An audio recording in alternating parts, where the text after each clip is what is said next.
Hello student, मैं प्रशांत और आपका मेरे YouTube channel Edu with Sushant में हार्दिक स्वागत है। आज मैं अपने इस नए वीडियो में क्लास 10th के आपदा प्रबंधन से संबंधित दूसरे चैप्टर अर्थात प्राकृतिक आपदा एवं प्रबंधन, बाढ़ और सुखाड़ से संबंधित सभी महत्वपूर्ण ऑब्जेक्टिव और सब्जेक्टिव प्रश्नों को लेकर उपस्थित हुआ हूं। तो आइए शुरू करते हैं इस वीडियो को और देखें कौन कौन से महत्वपूर्ण प्रश्न हैं। तो आइए शुरू करें इस वीडियो को। आज का पहला प्रश्न आपदा प्रबंधन के दूसरे चैप्टर प्राकृतिक आपदा एवं प्रबंधन, बाढ़ और सुखाड़ से है। देखिए पहले प्रश्न को देखते हैं। नदियों में बाढ़ आने का मुख्य कारण क्या है? ऑप्शन ए जल की अधिकता, ऑप्शन बी वर्षा की अधिकता, ऑप्शन सी नदी की तली में अवसाद का जमाव और ऑप्शन डी सभी। इसका करेक्ट आंसर होगा ऑप्शन बी वर्षा की अधिकता।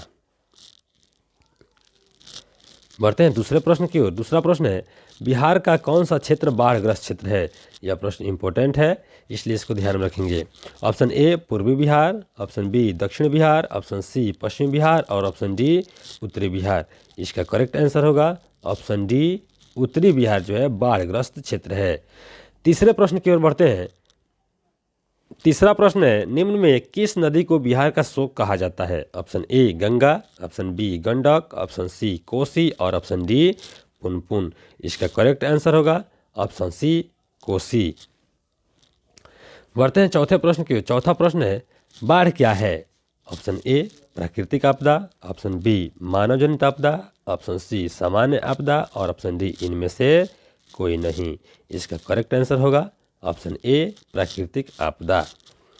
पांचवा प्रश्न है सूखा किस प्रकार की आपदा है? सूखा किस प्रकार की आपदा है? ऑप्शन ए प्राकृतिक आपदा, ऑप्शन बी मानवीय आपदा, ऑप्शन सी सामान्य आपदा और ऑप्शन डी इनमें से कोई नहीं। इसका करेक्ट आंसर होगा ऑप्शन ए प्राकृतिक आपदा।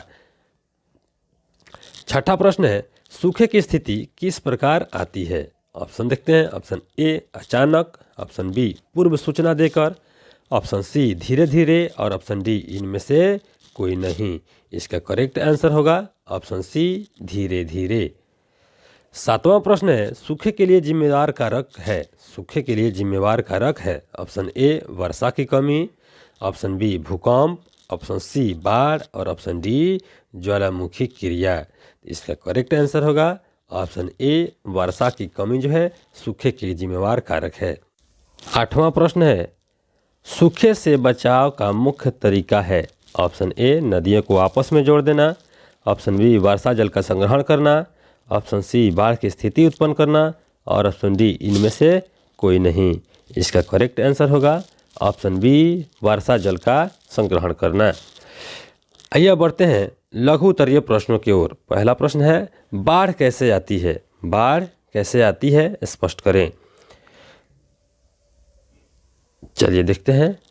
आंसर होगा अधिक वर्षा होने के कारण नदियों में जल का जमाव होता है, साथ ही अवसादों के जमा होने के फलस्वरूप नदी तल की गहराई में कमी आती है। अर्थात जो है मिट्टी धीरे धीरे कंकड़ पत्थर आके उसमें भर जाते हैं और उसकी गहराई में कमी आती है। नदी तल के भरने के कारण जल का स्तर धीरे धीरे ऊपर उठता है और नदी के तटबंधों पर दबाव पड़ जाता है। इसके फलस्वरूप तटबंध टूट जाते हैं और नदी का जल विभिन्न क्षेत्रों में फैल जाता है, जिससे बाढ़ की स्थिति उत्पन्न होती है। बढ़ते हैं दूसरे प्रश्न की ओर। दूसरा प्रश्न है बाढ़ से होने वाली हानियों की चर्चा करें।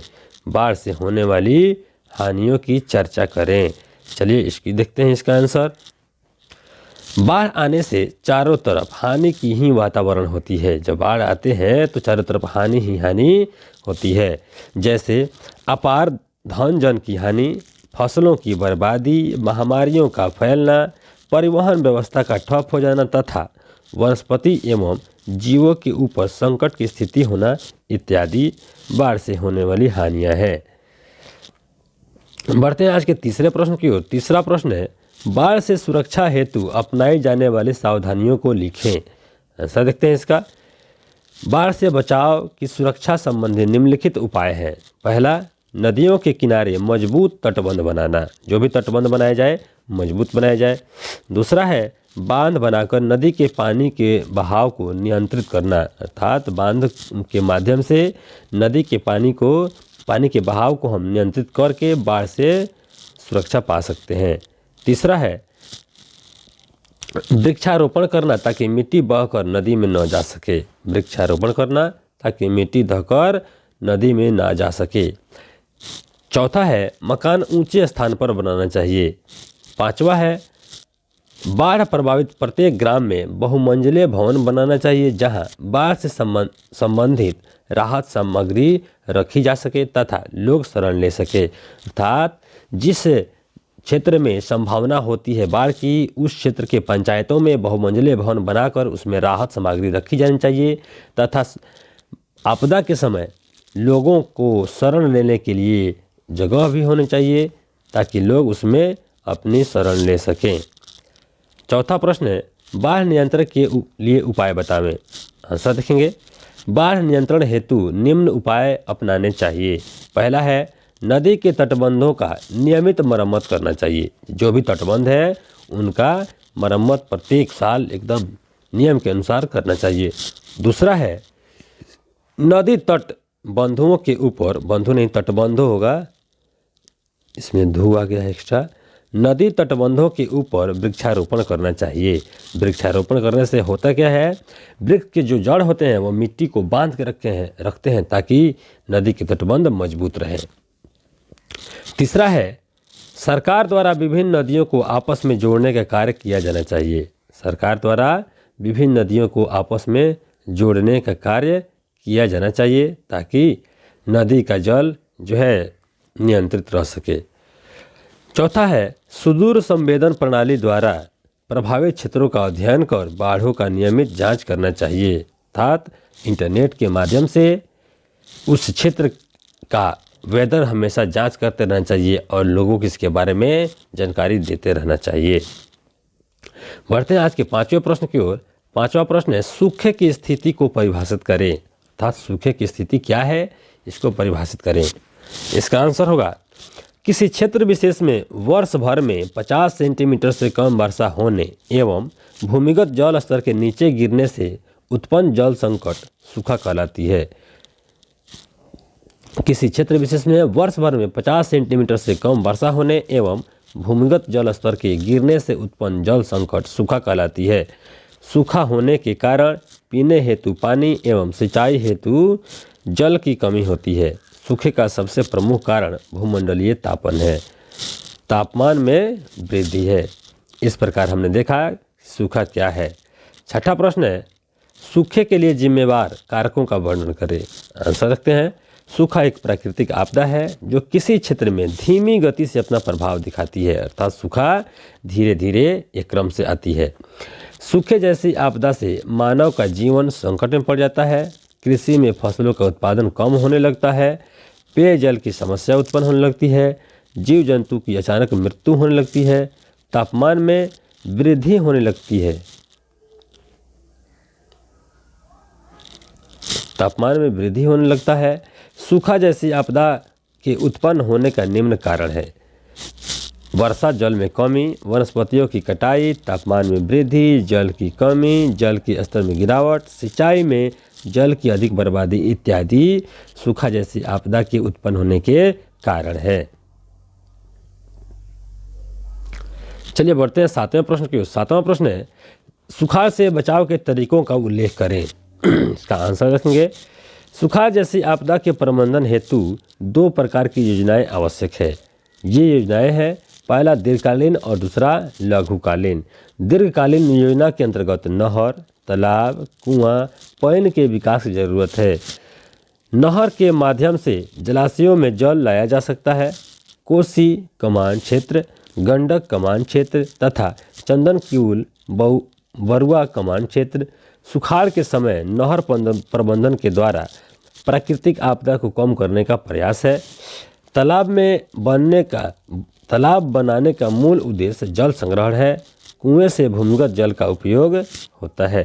इस प्रकार जो है हमने देखा कि लघु उत्तरीय प्रश्न के साथ थे और उनका आंसर बड़े ही आसान और आम भाषा में थे। चलिए देखते हैं हम दीर्घ उत्तरीय प्रश्न में पहला प्रश्न है बिहार में बाढ़ की स्थिति का वर्णन करें। इसका उत्तर होगा संपूर्ण भारत या विश्व में बिहार की बाढ़ का भयानक रूप अलग अलग स्थान रखता है, यानी अपना अलग स्थान रखता है। बिहार में कोसी नदी को बिहार का शोक कहा जाता है। इसकी विभीषिका तो इतनी भयावह होती है कि 2008 ईस्वी में आई बाढ़ को विश्व स्तर पर मदद देनी पड़ी। इसमें बर्बादी का आंकड़ा भी लगाना मुश्किल है, अर्थात इस भयंकर बाढ़ में इतनी तबाही हुई थी जिसका आंकड़ा लगाना भी मुश्किल है। 2008 ईस्वी में भारत नेपाल सीमा पर कुशहा के पास तटबंध टूटने से आई बाढ़ ने कोसी की धारा ही बदल दी। अर्थात भारत नेपाल के बीच जो कुशहा है उसके पास नदी के तटबंध टूट गए, जिसके चलते क्या हुआ, चारों तरफ कोसी नदी पानी फेंक दी और तबाही का मंजर देखने को मिला।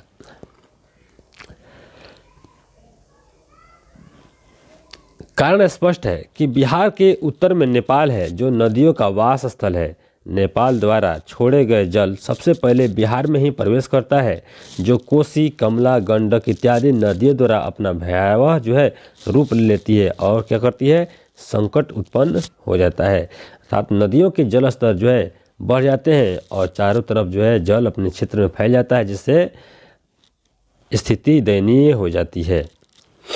आज का दूसरा प्रश्न है, बाढ़ के कारणों एवं इसके सुरक्षा संबंधी उपायों का विस्तृत वर्णन करें। इसका उत्तर देखते हैं। बाढ़ एक प्राकृतिक आपदा है जिसके कारण अत्यधिक संख्या में जान माल का नुकसान होता है। बाढ़ के निम्नलिखित कारण हैं, देखते हैं इसके कारणों को। नदियों में अधिक मात्रा में वर्षा जल के पहुंचने से बाढ़ आती है। नदियों में अधिक मात्रा में वर्षा जल के पहुंचने से बाढ़ आती है। अगला है, वर्षा जल के साथ नदी की घाटी में मिट्टी की जमा होने से भी बाढ़ आती है। तीसरा है, वनस्पति की कटाई के कारण बाढ़ होती रहती है, अर्थात आती है। और चौथा है, कमजोर तटबंध के टूटने से भी बाढ़ आती है। अब देखेंगे बाढ़ से सुरक्षा संबंधी निम्न उपायों को किया जा सकता है। क्या उपाय सुझाए गए हैं उसको देखते हैं। नंबर 1 है, बाढ़ की सूचना प्राप्त होते ही उस क्षेत्र के लोगों को वहां से हटा देना चाहिए। अर्थात जैसे ही पता चले इस इलाके में बाढ़ की संभावना है, वहां के लोगों को वहां से हटा देनी चाहिए। अगला है, बाढ़ पूर्व की दवा, खाद्य एवं पेयजल की सुविधा उपलब्ध कर लेनी चाहिए। अर्थात बाढ़ से पूर्व दवा, अर्थात बीमारियों के लिए कुछ दवा, खाद्य पदार्थ और पेयजल की सुविधा पहले से कर लेना चाहिए। तीसरा है, नदियों के तटबंधों का नियमित मरम्मत कार्य होते रहना चाहिए। बाढ़ से बचने का यह भी तरीका उत्तम है। अगला है, सरकारी और गैर सरकारी संगठनों द्वारा राहत कार्य किया जाना चाहिए। सरकारी और गैर सरकारी दोनों संस्थानों के द्वारा राहत कार्य किए जाने चाहिए। अगला है, मानव समाज को इस दिशा में जागरूक रहने की आवश्यकता है। इस प्रकार हमने देखा कि बाढ़ से होने वाले हानि और इसकी सुरक्षा से संबंधित कौन कौन से उपाय हैं। चलिए बढ़ते हैं आज के अगले प्रश्न की ओर। अगला प्रश्न है, सुखाड़ के कारणों एवं इसके बचाव के तरीकों का वर्णन करें। चलिए इसका आंसर देखते हैं। मुख्य रूप से वर्षा की अत्यधिक कमी को सुखाड़ कहा जाता है। अर्थात वर्षा जब कम होने लगता है तो उसे क्या कहते हैं, सुखाड़ कहते हैं। इससे बचाव के निम्नलिखित कारण बताए गए हैं। सुखाड़ से बचाव के दो प्रकार की योजनाएं आवश्यक है। पहला है दीर्घकालीन, दूसरा है लघुकालीन। दीर्घकालीन योजना के अंतर्गत नहर, तालाब, कुआं, पईन के विकास की जरूरत है और लघुकालीन योजना में भूमिगत जल का संग्रहण, वर्षा जल का संग्रहण आवश्यक है। ऊपर वर्णित दीर्घकालीन योजना द्वारा जल का संग्रहण कर सुखाड़ से बचा जा सकता है। लघुकालीन योजना में बोरिंग के माध्यम से जल निकाला जाता है। ड्रिप सिंचाई एवं छिड़काव सिंचाई के द्वारा भी भूमिगत जल का उपयोग पारिस्थितिकी के अनुरूप किया जाता है। वर्षा जल संग्रहण पईन द्वारा एक बड़े टंकी में किया जाता है। भारत के कई राज्यों में इसका संग्रह कुंड या तालाब बनाकर किया जाता है। वर्षा जल संग्रहण तकनीक सुखाड़ के दिनों में वरदान साबित होता है।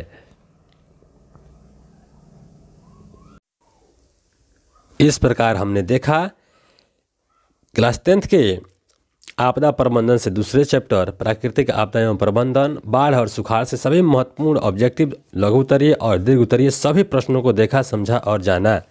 अगर वीडियो अच्छा लगे तो लाइक करें, शेयर करें, कमेंट करें और अधिक से अधिक हमारे चैनल को सब्सक्राइब करें। फिर मिलते हैं अगले वीडियो में, जो वीडियो होगा आपदा प्रबंधन के तीसरे चैप्टर से।